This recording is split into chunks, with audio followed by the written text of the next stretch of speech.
So after dropping all my hives off down in California and going through them and seeing what was going on, so I thought I lost around an 11%, but it's higher. It's probably closer to 15, 16% that I've lost. So way too high, way too high. Last year was actually worse and really hurt me last year. So this year, I feel like I'm doing better, but those numbers still are too bad.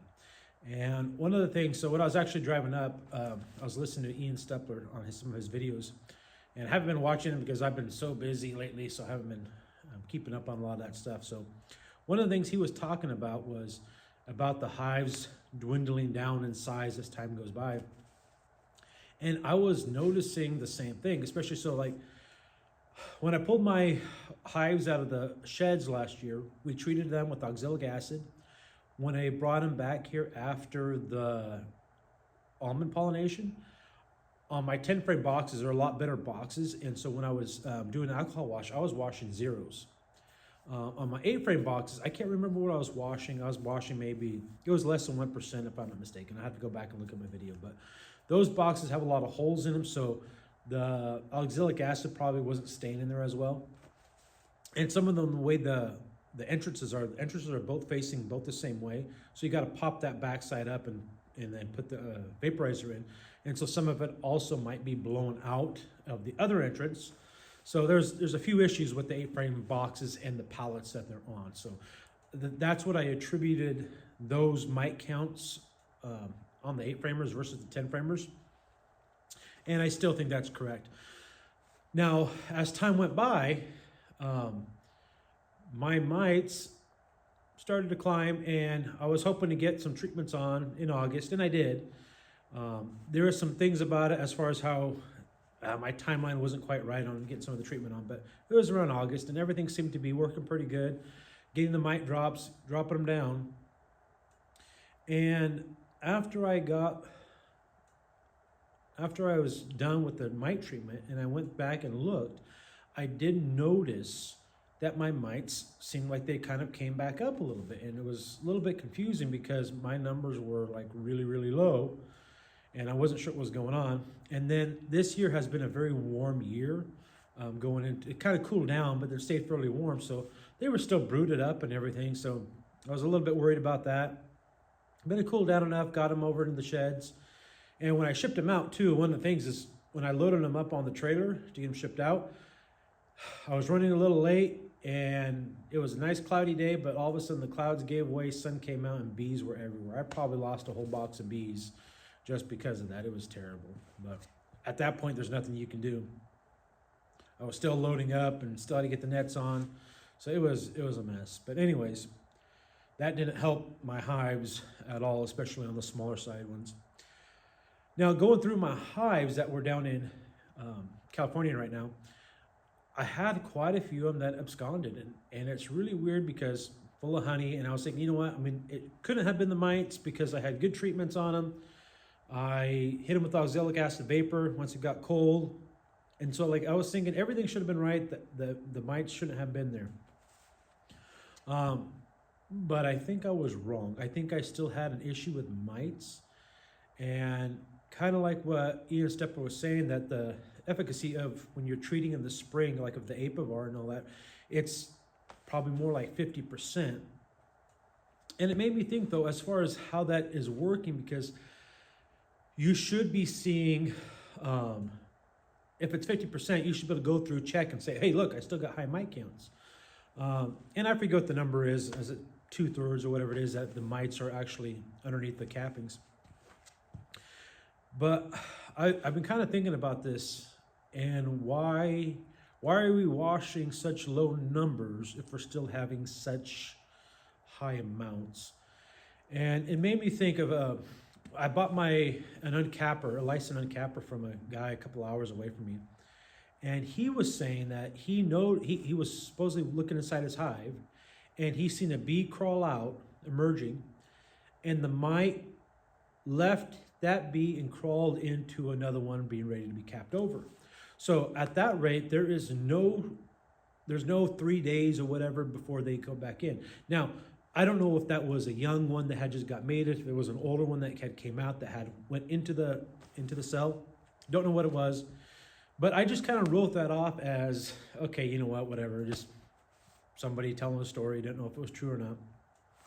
I have not observed that, but thinking about that made me wonder, you know, if a mite crawls out of the cell once the bee emerges, or the bee emerges with the mites, and it crawls right into another cell, I don't think it's going to get enough Apivar or the Amitraz or Formic or whatever you're using to hurt it. I think what's happening is those bees, those mites, are going right in and multiplying. And what I think is happening is in the spring, right? We got that buildup of bees, and we're killing all. I can't even think of the word.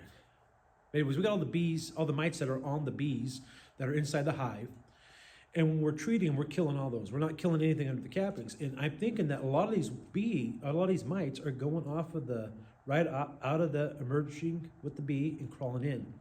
And so when we do washes, we're getting very few of those because it's happening so fast that they're going back in. And I'm not an evolutionist. I think that's a bunch of bogus for a lot of reasons. But one of the things is, as far as how resistant builds up and all this type of stuff, most of it is already in the DNA of the animal, so, or the insect, whatever creature we're talking about. And specifically on the mites, the DNA is already in there for these traits. So if you think about a hive that's never been treated, the mites have been in there for just never have any chemicals to kill them off. Whatever chemical we bring and we kill them off with that, what happens is anything that has any resistance, whether it's genetically how they behave, or I don't know the right word, biologically, how that is as far as in them to resist those chemicals. What happens is, I don't think, like they talk about them building resistance. I don't think they're building necessarily resistance that way. I think what it is we are saving the mites that have a habit that's built in genetically to them, crawling out with the bee and going right into another cell, being ready to capped over. And by doing so, some of them might be more resistant to the treatments, and that might allow them to do better. But the thing is, though, that all the genetics is already in them, and we have now wiped out a lot of those weaker genetics of these mites, and the ones that have this trait to go right from the emerging bee right into another cell, those are the ones I think are living. And so when we do our treatments and we do our checks, we're not killing those and we're not checking those, right? So we have no good way of easily checking what's our mite count underneath the cappings. And like thinking about this too, like what makes sense to me is that these bees, they're not showing really any signs of disease or viruses or anything because of the population coming up, everything's doing good. But then when they start getting ready, they start dwindling down, fall starts coming. Now you don't have no spot for the mites to be in, right? And what I think is going on though is they're still doing their same habit as far as crawling in right away. And by doing that, we're then getting an overload of these diseases or viruses. And we might not be noticing it in the bees so much that maybe some of them are pulling out the larvae and stuff, or the bees going to metamorphosis. Maybe they're pulling some of them out, dumping them out on some of them. But whatever diseases or viruses that they have, it causes them to dwindle out. Like the bees are not as strong, and that cluster you have seems to just be dwindling. And I think by the time, like even when we do oxalic acid after all the treatments, when they're broodless or mostly broodless, I don't think it matters. I think all that is already, the diseases or whatever are in the bees already, and they're just a little weaker because of it. And excuse me. And I don't know if this makes any sense. It's just something I've been thinking about the last couple of days. But like I said, I think it has to do a lot with the genetics of these bees, the traits, sorry, not these bees, of the mites. The traits of the mites, I think, are crawling off the emerged bee right into the cell. And I think that is why we're not getting, when we do our washes, we're not getting accurate numbers. Why, when we do our treatments, we're not getting the efficacy of it. Like I seen Ian Stipler do a test was it last year or year before, where he stuck the apivar strip in there. And I think his results were decent. I remember one, I think he put too much in there, and I think he killed all the mites, but I think the next one he actually had some mites that lived. I can't remember. You'd have to go back and watch his videos. But the efficacy of it, I think, is good as far as when you're doing the controlled method to see how well the treatment's doing, because all those mites are on the bees. We are not doing tests on the mites that are inside the capped bees there, capped brood. So that's what I'm thinking is going on. I think that this resistance is not necessarily biologically or chemically to the treatments we're using. I think it's the traits the mites have is not allowing the treatments to hurt them, to kill them, to get them to fall off the bees and die. I think that's what's going on. And so I was thinking today, how can we get around some of that and still do it easy on our bees so we're not hurting our bees? Like something like the formic acid, I think might be a good way of doing it, since you do lose a lot of brood. But the worst thing about it, I think, is you'll end up losing some of your queens, and that's really sucks when you got a lot of work and you can't go through all your hives and get your queens in there. So, but thinking about some of that made me think, you know what? It would be time consuming and a lot of work. But I was thinking, what if we were to go in and pull all our brood out of our hives, especially when you think if you're going to use like something like formic, which is going to kill a lot of that stuff anyways. Pull out your brood, your cap brood, throw it in a box next to them. Let the worker bees stay on there. Don't knock the worker bees off, because you do want to save that brood. I think we can save that brood. Let all the worker bees fly back into the hive. Now that hive is broodless. They might have larvae, they might have eggs, but they do not have cat brood for the mites to hide in. Once that all happens, we take all the hives away with the brood. We take them out. We could put queen cells in them. We could start making another set of hives with them, whatever we need to do. But now we got broodless hives, and I think we can treat them with oxalic acid vapor. And I think we can get a really good kill. And if we make sure what we take out is not going to be capped in the next few days, I think we'll be doing really well, especially if we get a 3-day gap in there. If we can get them so we can take the brood out, treat them that night, 3 days later, still be broodless, and treat them again. I think if we hit them at least twice, 3 times would be great, but I think twice would really do the trick. On those hives that we pull out with all that brood, we got at least 12 days, and some of them might not all be capped over, so you might even be a little longer. But I think if we throw a queen cell in those, and we let her, as soon as she starts to lay, I'm not sure how many of these that we will hurt as far as maybe causing them to kill their queen out if we're vaporizing them with the young queen. But I still think it'll be worth it. But then once all the bees emerge, once the queen starts laying, then we do the same thing. We hit those hives with oxalic acid vapor, we knock those down. Now, it doesn't have to be oxalic. You can do anything else at this point too. But one of the nice things, I was thinking about this, right? So you can use oxalic with your honey supers on. Now, if you're taking all this brood out, you'd have empty frames, and you might not even have honey supers on yet, which I think would be the best. But I think we can get that treatment, for instance, relatively cheap. The oxalic acid vapor is very cheap. Get very good mite kills, and be doing our splits at the same time if we do it that way. That mother hive might not do as well. It might take a little longer because now we've got a total broodless cycle that we've caused. But now we have nukes that are just going to start to flourish like crazy. I think that would work well good. Now you'd obviously have to go back and make sure on your broodless ones that there was no eggs in there and that you're not raising queens, unless you want them to raise a queen on their own. That's something you could do.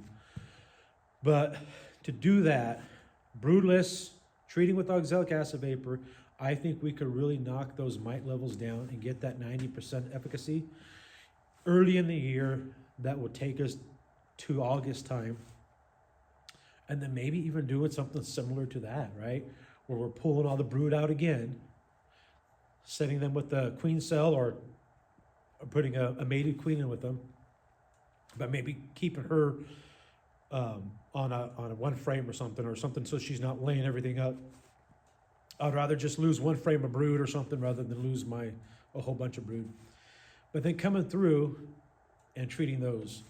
One of the things about that too is even by doing that later in the year, like in August, you might end up with some strong hives. Like Ethan Stepler, I think, did some of this where he took some of his bulk bees that were just not doing anything, put them together and threw a queen in there and got them to start laying. And so essentially you'd kind of be doing the same thing, but you'd be doing it with the brood. And so it's not necessarily ideal, but I think it would be better than having all those mites that still come in and hurt you.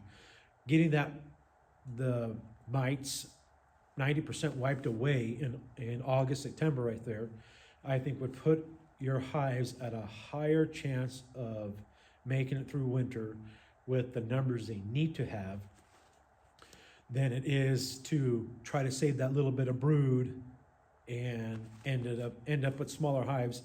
And if worse come to worse, you can merge those two hives together because it would technically be the same hive anyway, but just once you've treated them both when they're broodless, and then if you had to merge them back together. just some thoughts I've been thinking, and I think that's the route I want to go this year because, I mean, like all that, you look at the price of Apivar, you look at the price of Formic, there's alternatives to those, not that they're legal and not that you should be doing them, but they are cheaper than those things. But oxalic acid, though, is like one of the cheapest ones. And I think that's the way that I want to be going, leaning more on that. Even though it's going to be a little more hands-on, I think I'm just going to have to find time or pay somebody to come help me do some of this stuff. And I think I will be better off in the end because of it. But anyways, you guys can let me know in the comments what you think. Ian, if you're watching this, I would like your take on it. Even if you just make a video on that and what you think about if the mites are doing that as far as crawling, right, emerging with the bees and crawling into one being ready to capped over and just reproducing like crazy that way. I think that makes a lot of sense in what we're seeing when we do our alcohol washes. And that the efficacy of these things seem to be like they're working when we do it in a controlled test, but in real life, we're not getting those, the mite kill that we need to. So any of you guys, if you guys have anything on it, please leave a comment below. If I'm not subscribed to you, which I'm probably not, so that way you can say, hey, you know, I made a video, come check out my video or something, so I can come see what you got to say about it, or just leave it in the comment below. I am really curious about this. I think that's what's going on. It makes the most sense in my brain. Not that my brain is the best, but I think it's the mites that are really still causing me problems, even though I feel like I'm treating everything, I'm doing everything the way I'm supposed to. I'm having those things. And like some other comments, I don't know if it was from Bob Binney or maybe it was Ian, but they were talking about like it almost seems like we need like a treatment like kind of in the middle of the year. And that's almost what I was seeing. Like I was still having my honey supers on, not ready to pull honey off, and my mites levels were starting to come up, and I was like, oh man, I'm not going to make it. And yeah, so that's what I kind of feel like what's going on with this. So like I said, leave a comment below. If you haven't, please subscribe to my channel, give this video a like, and share it with others if they're having the same problems with the mites hurting their hives. Anyways, I appreciate you guys watching. I will see you guys in the next video. See you later.